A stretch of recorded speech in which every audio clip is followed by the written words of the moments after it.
अस्सलाम वालेकुम वरहमतुल्लाहि वबरकातुहू।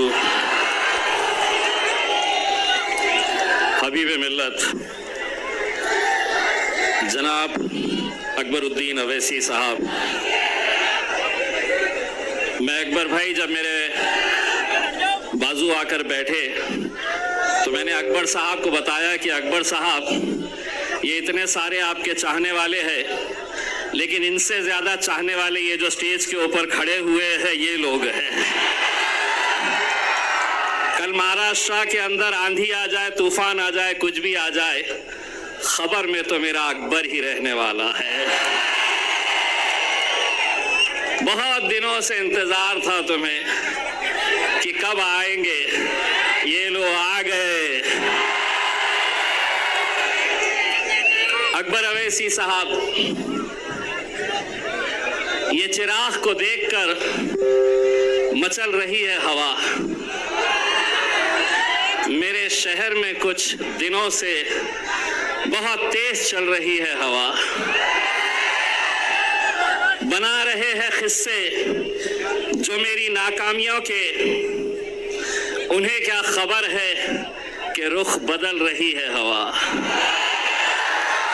अल्हम्दुलिल्लाह, मैं सबसे पहले तो अल्लाह रब्बुल इज़्ज़त का तहे दिल से शुक्रिया अदा करता हूँ। मैं जितना अल्लाह का शुक्र अदा करूँ वो कम है। ये मोहब्बतें, ये दीवानगी, ये जुनून पिछले 10 साल से आपने इसमें कमी नहीं, बल्कि हर बार ये बढ़ती ही जा रही है। आपने मुझे मौका दिया। बैरिस्टर असदुद्दीन अवैसी साहब, अकबरुद्दीन अवैसी साहब ने मुझ पर एतमाद जताया।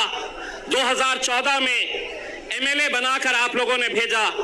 2019 के अंदर जब सारी दुनिया कहती थी कि एमपी बनना आसान नहीं है, लेकिन मेरे ये गयूर मुसलमानों ने, दलितों ने, पिछड़ों ने एक आवाज लगाई और अल्हम्दुलिल्लाह आपने पार्लियामेंट के अंदर मुझे भेजा। 2024 में जब हमें नाकामियों का सामना करना पड़ा तो यकीनन आप भी मायूस थे, मुझे भी अफसोस था, लेकिन उसके बावजूद भी मैं ये लेकर आगे बढ़ा कि आज जो भी होता है, अल्लाह जो भी करता है वो बेहतरी के लिए करता है। जो भी फैसला अल्लाह का होता है उसमें उसकी रजामंदी होती है। शायद हो सकता है कि अल्लाह ने वहां नाकामयाब किया था तो यहाँ कामयाब करने वाला है। अल्लाह ने यह सोचा होगा कि बैरिस्टर असदुद्दीन अवैसी साहब पार्लियामेंट में अकेले संभाल सकते हैं। असद साहब का वो बयान आज भी मेरे मोबाइल में है, जब असद साहब ने कहा था कि मुझे अफसोस है कि मेरा बाजू इम्तियाज जलील मेरे साथ में नहीं है। दोस्तों, मैं आज पूरे यकीन, पूरी जिम्मेदारी, एक सच्चाई के साथ मैं आपको ये बात बताना चाहता हूँ। लोकसभा का इलेक्शन हारने के बाद मैंने असद साहब से कहा था कि असद साहब, मैं 10 साल ये आवाम ने मुझे अपने दिल में बसा कर रखी है, अपने कांधे पर बिठा कर मुझे 10 साल रखी है, अब किसी और को मौका देंगे। लेकिन असद साहब ने मुझसे कहा था कि इम्तियाज, आज महाराष्ट्र के अंदर जो हालात है, महाराष्ट्र के अंदर जो फिरका परस्ती है, कोई आवाज उठाने के लिए तैयार नहीं है। उन्होंने अपना हुक्म दिया कि किसी भी हालत के अंदर तुम्हें महाराष्ट्र की विधानसभा के अंदर जाकर इन लोगों की आवाज बनना है और लड़ना है हुकूमत से आंख में आंख डालकर। मेरे कायद का हुक्म सर आंखों पर, लेकिन आप वो साजिशों को भी समझिए कि जो आज एक उम्मीदवार को मजलिस को खत्म करने के लिए कैसे कैसे हथकंडे अपनाए जा रहे हैं, क्या साजिशें खेली जा रही है। नासिर सिद्दीकी साहब, जब उनके खिलाफ 2 उम्मीदवार खड़े हुए, राजनीतिक तौर के ऊपर कट्टर दुश्मन, वो एक हो गए, एक प्लेटफॉर्म के ऊपर आ गए और उन्होंने कहा कि अगर हम दोनों लड़ते रहे तो यह जीत जाएगा, मजलिस जीत जाएगी। वो जो इतने इतने हिस्सों में बटे हुए हैं, वो एक हो रहे हैं जिसका एक अल्लाह, जिसका एक रसूल। हम कैसे बट रहे हैं? हम क्यों बट रहे हैं? कौन बांट रहा है हमें? 28 उम्मीदवार पूरे महाराष्ट्र के अंदर सबसे ज्यादा मुसलमान उम्मीदवार अगर खड़े किए गए तो वो औरंगाबाद की पूर्व सीट से, जहां मजलिस इत्तेहादुल मुस्लिमीन ने मुझे खड़ा किया है, 28 खड़े नहीं हुए, खड़ा किया गया है।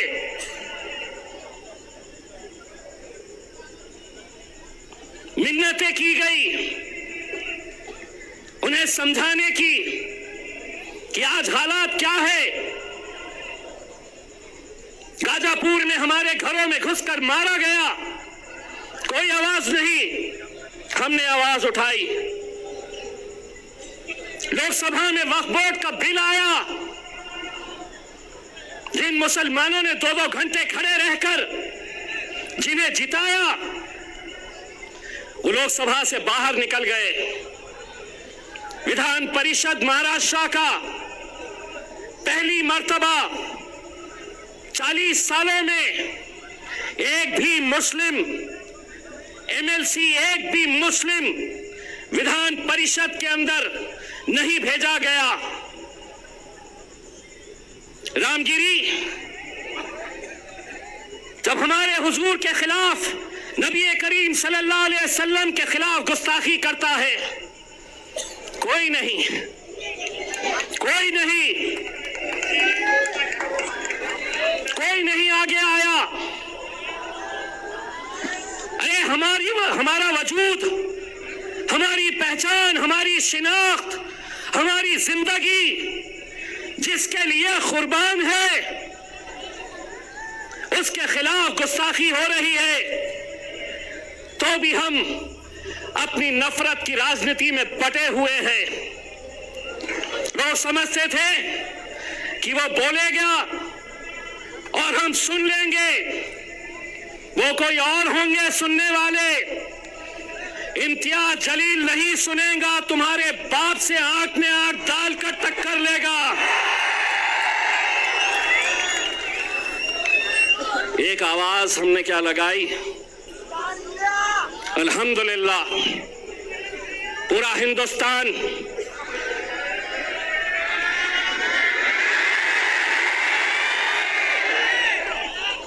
पूरा महाराष्ट्र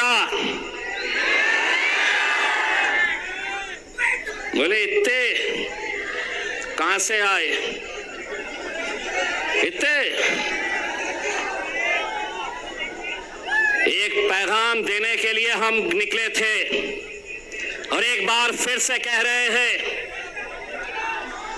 एक बार फिर से कह रहे हैं, आप हमें गाली दो, हमारे खिलाफ बोलो, हम सुन लेंगे, लेकिन हुजूर के खिलाफ अगर कोई गुस्ताखी करेगा, ईंट का जवाब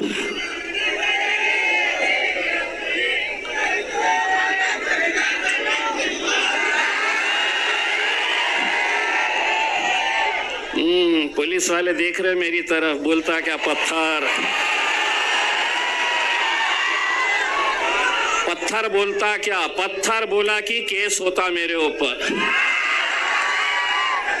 तो मैंने भी क्या बोला? ईंट का जवाब। जिसको समझना था वो समझ गया। हुकूमत को हम एक पैगाम देने के लिए गए थे मेरे भाई।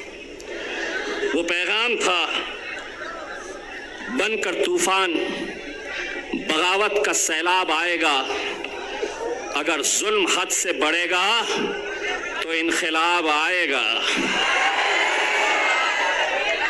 मेरे भाई, इस इलेक्शन के अंदर मुझे तो ऐसा लग रहा है कि जितने मुसलमान उम्मीदवार खड़े हुए हैं उनकी लड़ाई भाजपा से नहीं है, उनकी लड़ाई शिवसेना से नहीं है। जहां 4 लोग जमा हो गए वहां बस इम्तियाज जलील, सिर्फ इसी का चर्चा।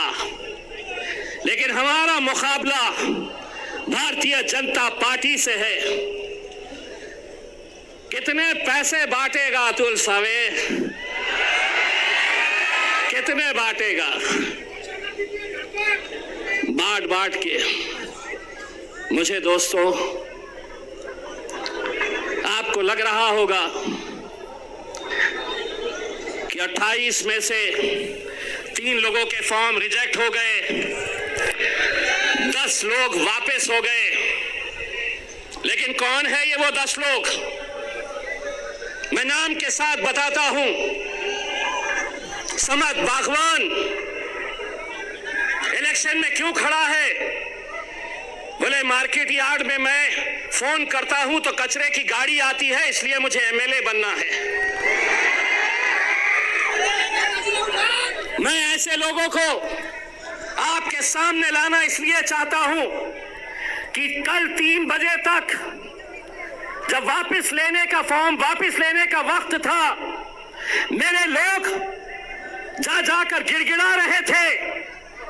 जानते हैं उस शख्स ने क्या जवाब दिया? अगर 5 लाख रुपए देंगे तो बैठता हूं, नहीं तो जल्दी बोलो, भाजपा वाले मुझे फोन कर रहे हैं इससे ज्यादा देने के लिए। ये दौर में हम आ गए हैं कि जहां कौम के 10-15 लोग पूरे लाखों लोगों की दलाली करने के लिए निकले हुए हैं। हर इलेक्शन के अंदर इलेक्शन को धंधा बना दिया गया है। बार बार 18 उम्मीदवार। मैं तो सलाम करता हूं एसडीपीआई के मेरे भाई कलीम को, जिसने खुद से कहा कि मैं बैठूंगा आपके लिए, कौम के लिए। कहां है? हाथ बताइए। मैं सलाम करता हूं ऐसे नौजवानों का।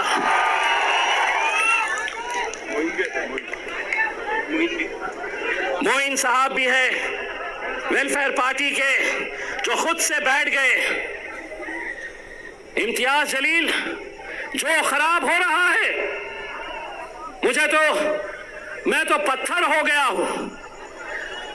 जहां पर भी आईना फूटता है इल्जाम मेरे को आ जाता है। इम्तियाज जलील वहां इतने सीट क्यों खड़े करा, यहां इतने कम क्यों खड़े करा? 288 सीटें हैं महाराष्ट्र के अंदर। असद साहब ने ऐलान किया, हुक्म दिया कि सिर्फ हम 16 सीटों के ऊपर इलेक्शन लड़ेंगे।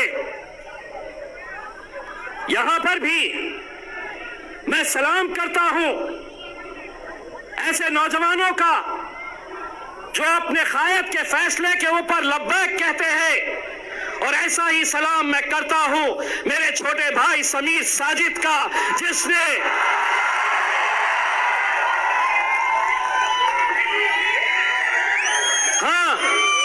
समीर साजिद भी नाराज हुआ, उसे भी थोड़ा गुस्सा आया।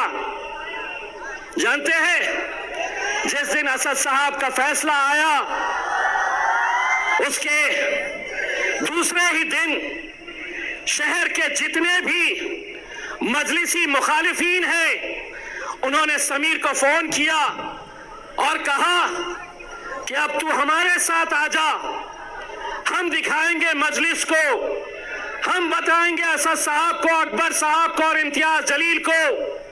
लेकिन ये नौजवान लड़के ने कहा कि मैं पहले भी मजलिस में था, आज भी मजलिस में हूं और कल भी मजलिस में रहूंगा। समीर भाई, तुम्हारी कुर्बानी मजलिस भूलेगी नहीं। इलेक्शन जिस दिन खत्म होगा, इंशाल्लाह दूसरे ही दिन तुम्हें महाराष्ट्र की एक बड़ी जिम्मेदारी दी जाएगी इंशाल्लाह।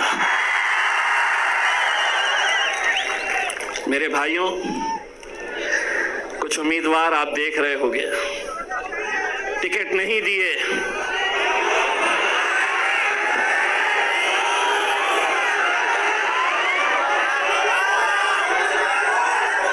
हमने इसे भी नहीं दिए, टिकट तो हमने कई लोगों को नहीं दिए, लेकिन क्या इसका मतलब ये है कि तुम इतने बड़े हो गए हो कि तुम अब मेरे खायद बैरिस्टर असदुद्दीन अवैसी और अकबरुद्दीन अवैसी के खिलाफ तुम महफिलें सजा रहे हो? तुम्हारी जबान खुलने से पहले यह सोच लिया करो कि इतने साल तक तुम्हारा हमारा एक रिश्ता था, अचानक एक ही दिन के अंदर टिकट नहीं तो इम्तियाज जलील बदमाश असदुद्दीन अवैसी इनके लिए काम करते हैं, उनके लिए काम करते हैं। इंशाअल्लाह औरंगाबाद की ये आवाम बताएगी, जो मजलिस के खिलाफ जाएगा अपनी जमानत भी बचा कर लेकर आ गया तो बहुत बड़ी बात समझ लेना। ये वो शहर है जिसने हिंदुस्तान को इत्तेहाद क्या होता है ये बताया। हिंदुस्तान के बाहर भी लोग औरंगाबाद की एक पहचान इत्तेहाद के नाम से जानते हैं मेरे भाइयों, और आज उसी इत्तेहाद को खत्म करने की कोशिश की जा रही है।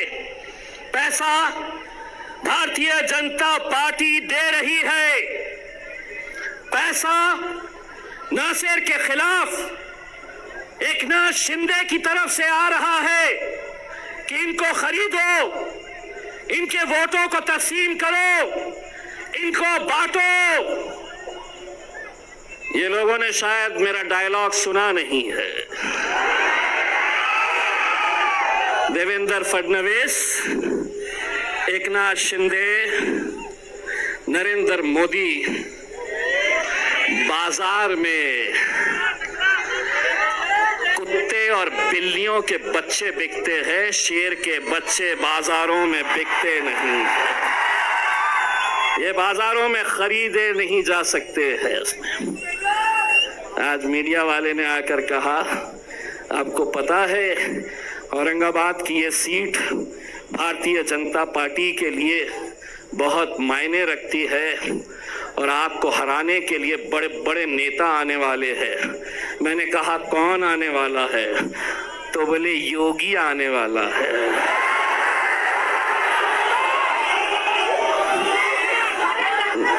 मैं बोला अच्छा टखलो